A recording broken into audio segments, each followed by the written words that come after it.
Welcome everybody. Inshallah ta'ala, everyone is doing well. You were missed yesterday, Muhammad. MashaAllah.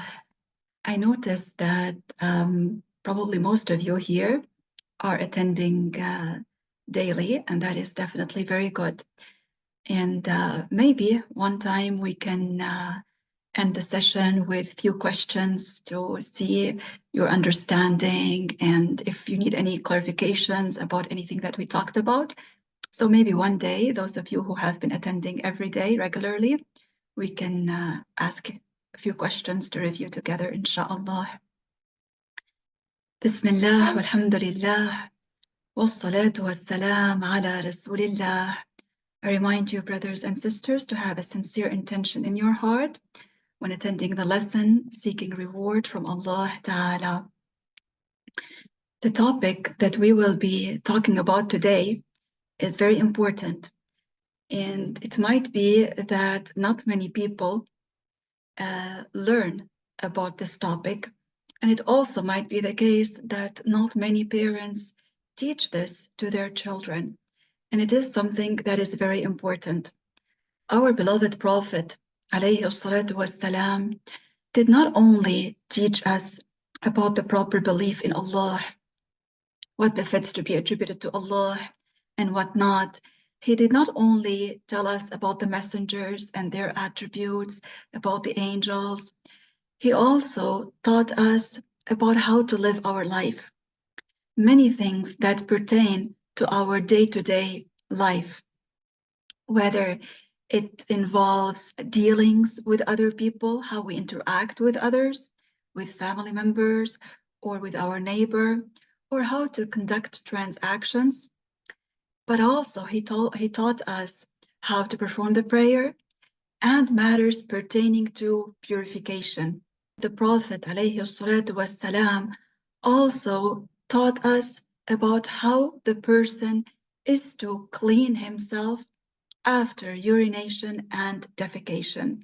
And this is actually a chapter that the scholars talk about in their books of fiqh, jurisprudence.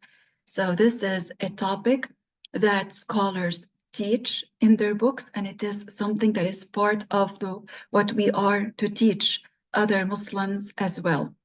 The Prophet ﷺ taught us manners in what pertains, for example, to when entering the restroom. He taught us that it is recommended when entering the restroom. Now, when I say restroom, some of you maybe refer to it as the bathroom, some of you refer to it as the toilet. So, you know, then what I'm talking about. The Prophet ﷺ taught us that when entering the restroom, one enters with his left foot and exits with his right, okay? And before entering, the Prophet ﷺ taught us what to say. He taught us to say, Bismillah, Allahumma inni a'udhu bika min al-khubthi wal-khaba'ith. And this, when the person says it, this helps, inshallah, the person to be protected from the harm of the jinn. Because it was mentioned that many jinn, they like to be in such places like the restroom. So the Prophet ﷺ taught us what helps us to be protected, inshallah, from the harm of these jinn who are in the restroom. So the Prophet ﷺ taught us what to say before entering, and also what to say when the person comes out of the restroom. And we said that the person exits with his right foot. And he says, Alhamdulillah, he says, غفرانك ربي الحمد لله الذي أذهب عني الأذى وعافاني. Inshallah ta'ala, I will write these later on for you. Also, it is better for the person not to stay long in the restroom, because I just mentioned to you that it is a place where jinn like to stay. And it was mentioned that some people were harmed by the jinn because they remained long in the restroom. And So it's important then not to remain long. You know, one does what one needs to do and then exits. Okay, so we don't do like some people do. They take their phones and start having long conversations while they're in the restroom, or take a book and start reading. I don't know. Some people, maybe I've heard, take their coffee mug also inside. No, one goes, does what one needs to do, and then exits and does not remain for a long period of time in the restroom. Also, among the recommended matters that the Prophet ﷺ taught us is that the person, for males, to sit, and of course the females do that as well, to sit when urinating. You know, it is disliked, makruh, for the male to stand up when urinating. You know, when the male stands up, he might make the place filthy with najas, with urine. So the Prophet ﷺ taught us that it is better for the person to sit down when urinating and not to stand up. Okay? Standing up while urinating is disliked. It is makruh. So it is better to sit down. And one waits until the urine has completely stopped. All right, before standing up, one makes sure, one waits until the urine has completely stopped before standing up. And of course, then the person makes sure that he does not contaminate his body or his clothes with najas, filth, okay, for example, with urine. So one makes sure that he's not contaminating his body or his clothes with urine.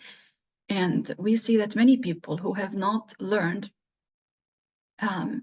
many children, let us say, at schools, for example, who have not learned about the chapter that we will be talking about, that is clearing oneself from clearing oneself after urinating and defecating. Many children might, you know, just do their thing and then just pull up their pants and get out like that, without making sure that they are not contaminating themselves with urine. The Prophet ﷺ mentioned in a hadith, he said, استنزهوا من البول فإن عامة عذاب القبر منه. It means, this hadith of the Prophet ﷺ means to clear yourself from urine, because indeed the torture in the grave, most of the torture in the grave is because of that, because of not clearing oneself from urine, not making sure that one is not contaminating oneself with urine. We will talk about this, inshallah. So probably you've heard that we said actually that some Muslims will be tortured in the grave for a while. And the Prophet ﷺ told us that among the torture of the grave, among the reasons for some people being tortured in the grave, and that is actually among the reason for most of the torture in the grave, that is for people not clearing themselves, not making sure that they are not contaminating themselves with urine. So many people do not care, they are careless, they contaminate themselves with urine. And this is absolutely not to be done. So this is actually contaminating oneself with urine, not making sure to clear oneself from urine and not to contaminate oneself with urine. This is among the causes of the torture of the grave. There are also other causes for torture in the grave that the Prophet ﷺ talked about, and among these is ghiba and namima, and inshallah we will talk about these in the chapters that will come up later on, inshallah. So then it is important for the person to follow the teachings of the Prophet also when one wants to use the restroom. So the scholars said then it is obligatory to do istinjaa. What is istinjaa? Istinjaa is to clean oneself after defecating and urinating. It is an obligation to clean oneself, that is to perform istinjaa, when one wants to perform prayer after the emission of any moist substance from any of the eliminatory outlets except mani. We said yesterday in our lesson the eliminatory outlets are the penis, the vulva, and the anus, okay? So when the scholars say that one has to perform istinjaa, meaning one has to do that before one wants to pray, okay? Because, you know, one should not have najasa on one's body nor on one's clothes when one is performing the prayer. And of course, also one makes sure that one does not contaminate himself with the najas filth, all right? So then istinjaa is obligatory to perform after the emission of any moist substance except for that comes out of the eliminatory outlets except for mani. When we say any moist substance that comes out from the eliminatory outlets, here, whether this substance that came out is something that is usual, such as urine, or something that is unusual, for example, such as blood, okay? And we said moist substance because this is what filthies the outlet, all right? Now, we said except for mani, because if you remember, according to Imam al-Shafi'i, mani, which is the sexual spermal fluid of the male and the corresponding sexual fluid of the female, the term mani is used for both in Arabic. According to Imam al-Shafi'i, it is not najis filthy, okay? It is not najis filthy. However, as we said, the emission of it requires the person to perform ghusl before the person wants to pray, okay? So it does not mean that the person right away has to perform the ghusl, no, before the person prays. Now, we've mentioned then, we said what istinjaa is and when one has to perform it. Now we'll be talking about how istinjaa is performed, all right? And this is something that is really important to learn and to teach our children as well. So istinjaa is performed by using water or something else that needs to satisfy particular conditions, which we will talk about in a moment, inshallah. So if one uses water, this water is, of course, should be purifying water. Okay, so one uses water by rinsing the soiled area, okay, the soiled area, until it becomes pure. And that is done by removing the najas filth entity completely and its attributes, okay? So one pours water on the soiled area. And one might need, for example, to rub. And if one does that, it is better to use one's left hand to do that, not one's right hand. You know, we eat with our right hand. It is sunnah to eat with our right hand.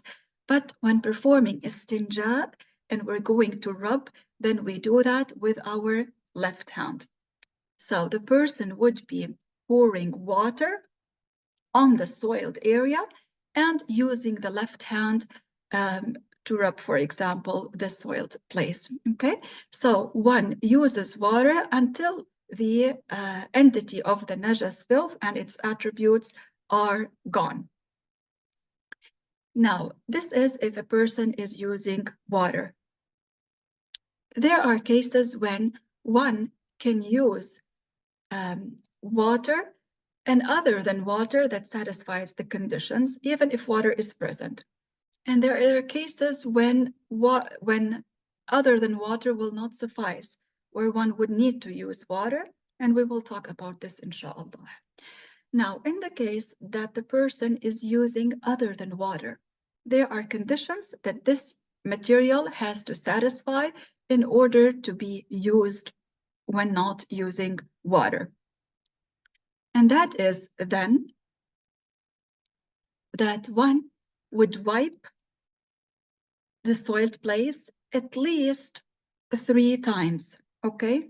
At least. Even if one, for example, saw that after the first time they did not see any filth anymore, still, the minimum is 3 wipes, okay? And if one needs more than 3 wipes, then one does more, okay? So then one would wipe at least 3 times. If the area did not become pure, then one wipes more than that. Even if there are traces that can only be removed with water remain, okay? But so one would wipe, and even if what remains are little traces that can only be removed with water. So if one is using then other than water, we said one would wipe at least 3 wipes, and one would do more if needed, okay? And this wiping needs to be done with something that satisfies these conditions. What are these conditions? This thing needs to be uprooting, okay? So when we say uprooting, then for example, glass or loose sand would not suffice, okay? So this is then excluded. So the first condition is for this thing to be uprooting. And it needs to be solid. So a liquid other than water does not suffice. Okay, a liquid other than water is not to be used when making istinjaa. So this then, if one is using other than water, it needs to be solid. And one would not do like what some non-Muslims do. For example, which is that they use a wet napkin. We don't do that. When I'm saying solid, I'm not saying it is wet, okay? Because when the outlet is filthy with najas, okay?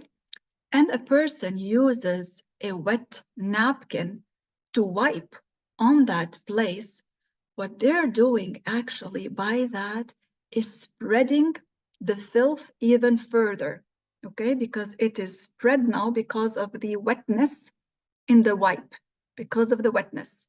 So we do not use then a wet wipe to wipe the filthy place, all right? So when saying solid, it is not something that has been wetted with water, for example. Either water alone, yes, but not a wet napkin. So then we said this material that one is using needs to be uprooting, it needs to be solid, and it needs to be unrespectable. So we do not use for istinjaa material that is respectable, such as what? Such as paper that has religious knowledge written on it. This is not to be used for istinjaa, or this actually would be kufr. Okay, so we do not use material that is respectable. Another example of material that is respectable is, for example, what is eaten by humans, okay? So for example, we would not use bread for istinjaa. Okay, so we said then examples of material that is religiously respectable is such as Islamic books, or what is used for food like bread. We do not use these to perform istinjaa, all right? And the fourth condition is for this item to be pure, meaning not najas itself, all right? So we do not use something that is najas, filthy, when we want to wipe najas, no. So then, if we're not using water, we're using something other than water, it needs to satisfy these conditions that we just mentioned. What are the conditions that we just mentioned? Again, they are for this material to be uprooted, solid, pure, and unrespectable, okay? If the person is using such a material, and an example of such material is what many people nowadays use, which is toilet paper, okay, without wetting it first. But this is, for example, something that would work, or stone. And the scholars give stone as an example, all right? Sometimes a person might be in a place and might not find toilet paper. So stone is an example that the scholars use, okay? That would suffice. Now, we said that sometimes this material can be used even though there is water present and one does not want to use water, one can use that. However, there are cases when this would not suffice anymore and water needs to be used. This is if, so one can use other than water if the filth that came out does not dry or move to other than the place where it settled when it came out to, okay? Because if the filth came out and dried, or it moved to other than the place where it came out to and settled, then one needs to use water, okay? So if the emitted substance moves from where it originally settled or dries, then one needs to use water, okay? Now, the scholars say that if a person wants to use both, in this case, they say to use first the material that satisfies first, and then to wash with water, okay? And Allah Ta'ala knows best.